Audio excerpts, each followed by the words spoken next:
সারা বাংলাদেশের যে শিক্ষা প্রতিষ্ঠান আছে সেই শিক্ষা প্রতিষ্ঠান সকল শিক্ষা প্রতিষ্ঠান সরকারির পাশাপাশি যে বেসরকারি শিক্ষা প্রতিষ্ঠান আছে সকলকেই জাতীয়করণ করার দাবি। আমাদের উদ্দেশ্য একটাই, সকল শিক্ষা ব্যবস্থা যেহেতু এক, অতএব সকল শিক্ষকের বেতনও এক। এর জন্য আমাদের একটাই দাবি, সেটা হচ্ছে জাতীয়করণ। এক দফা এক দাবি, জাতীয়করণ। জাতীয়করণ কেন চাচ্ছেন আসলে?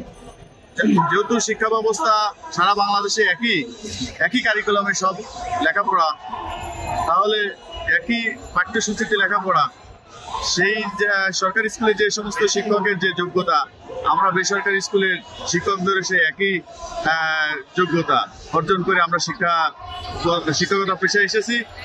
আর এই কারণেই তাদের যেমন হচ্ছে সরকারিভাবে সবকিছু দেওয়া হয় সুযোগ সুবিধা, আমাদেরও সরকারিভাবে সকল সুযোগ সুবিধা যেন দেয়, এর জন্য আমরা হচ্ছে এই দাবি।